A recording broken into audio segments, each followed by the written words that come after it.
Today on the DIY Designer, I'm showing you how to make your own custom, one-of-a-kind ombre loungewear you're about to live in all summer long. Let's do it.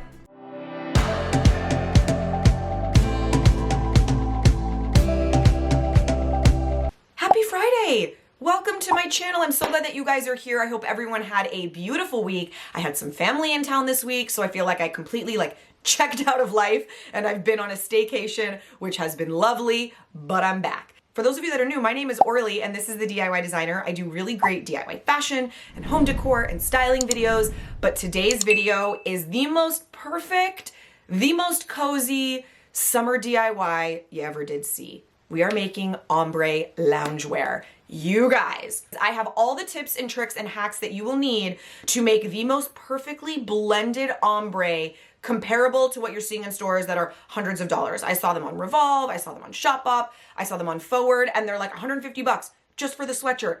Bananas, but I've got all the hacks you're gonna need to make it yourself. I am going on a girls trip to Joshua Tree. I wanted cozy loungewear that felt like PJs, but looked a little cooler than that, and this is exactly right. Now, if you have never dyed anything, listen to this part please, because it's super important. If you are using regular dye, you need to make sure that the clothing is 100% natural fibers. That means 100% cotton, 100% linen, 100% silk. If it is a blend and it's blended with something that's not a natural fiber, your dye will look awesome when you dye it, and then poof, the majority of it will wash right out when it goes in the washing machine. You have to use synthetic dye. That is, it is the most important tip. Well, my hack for the blending is pretty important too, but that is probably the most important tip because otherwise all your gorgeous blending will just disappear as soon as it goes into the wash. So that's it. If you guys like this video, I hope you'll share it with a friend, maybe screenshot your phone and post it on social and tag me, or text it to a friend that you think might enjoy it, because this ombre technique I'm gonna show you, it can be done on anything. It could be done on this sweater, it could be done on a pair of jeans, a jacket, and the synthetic dyes mean literally it can be done on anything. Okay. Let's get right into it.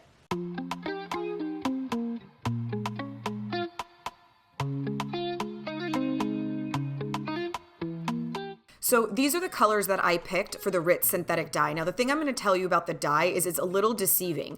The actual liquid inside looks like the darkest color you see on the bottle. Like on that yellow, it's almost that brownish mustard color.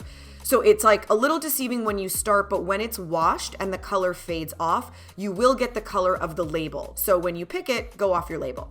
Now, first thing you want to do is soak your clothing. Everything needs to be damp when you're drying it.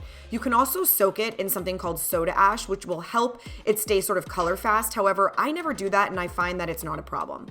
Next thing you want to do is make sure to stuff your clothing. I'm using old plastic bags from the market, but you just want to create a three-dimensional shape. That way you can easily get all the way around the entire garment and not have creases. At first I thought I was gonna hang it, but I couldn't figure out what to do with the arms. So ultimately just laying it on a flat surface was a better sort of way of doing it. Now, here is the liquid. You can see what we're using is a continuous spray misting bottle. That is the key that's gonna make this come together beautifully. Because instead of a spray, every time you do it, it's sort of like a circular spray. This just mists over and over. You wanna mix your color with water. And that's not only because the dye is meant to be mixed with water, but because you want a light mist that can be buildable. Again, that's the key for really creating the ombre effect, are these light layers over and over and over of a light misting of color that are buildable. If the color is too saturated and too strong, it's hard to kind of tweak as you go.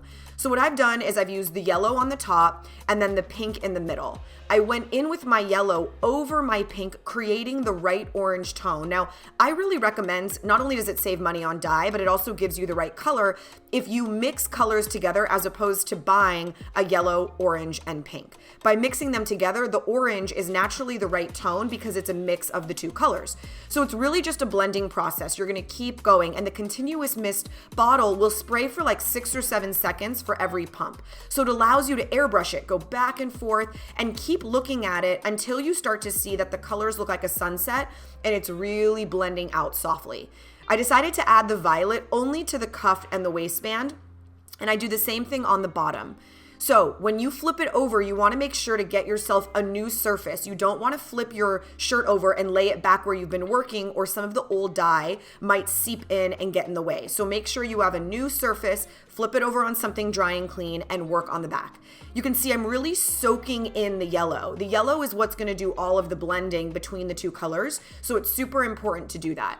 You also want to do the inside of the cuffs. Again, that way, like if you want to cuff your sweatshirt, it's not white on the inside. Now it's time to move on to the pants. You got to make sure to get a new clean surface. So I just grabbed up this drop cloth, rinsed it off, soaked my pants, and I'm doing the same thing. Stuff the pants with bags or whatever you have. Plastic is definitely better. Just that way, again, you get this three-dimensional shape and you don't get creases. Started off with the purple waistband, pumping as you go, and then we're gonna work with the pink. Now again, with the pants, what I decided to do was the majority of it was gonna be pink, because again, I'm gonna get orange when I mix in the yellow. So I did heavy saturation on the top and then started working with my yellow on the bottom, and then blended in and mixed as I went. The good news is it's never too late to adjust it. So even if you wash it and you don't love it, you could always go back with your spray bottle and sort of tweak as you go. Now, when I wash it, I do not follow the directions because I don't think they're right. They always tell you to soak it under cold water, like run it under cold water and then wash it. I find that the colors blend and get muddy when you do that. So I take them straight from dyeing and throw them right in the wash on their own with nothing else and detergent on a gentle cycle. I was so excited when I saw the color because, again, the color in the bottle doesn't match. So when it washed, I was just like, yes. Now you can see there's some kind of a weird stain on the pants on the right leg. I have no idea what that was, but I was worried that it might bother me. So I wanted to make a pair of backup shorts just in case. I happened to have a pair of white shorts from H&M, which were the exact same blend. So I knew how the dye would work. And for these, I just decided to do an all one color ombre. So I made them slightly more faded at the bottom than on the top. But really, again, it's just building and constantly folding them over to look and make sure that there's no little like pleats or folds where there's white fabric hidden underneath. That's it. You're gonna wash them and we're done. Okay guys, that's it. I'm gonna model them for you and show you how they look worn together, worn as separates, because it's such a versatile piece. Again, if you guys like this one, I really hope that you will share it with a friend or post it on your social. You have no idea how much that would help. And if you're new, hopefully you'll subscribe because I do great videos every single Friday. I release shorts here and there, so tons of fun stuff on this channel, and I hope that you'll join me. It would mean the world. All right, you guys, enjoy the fashion show, and I will see you next week.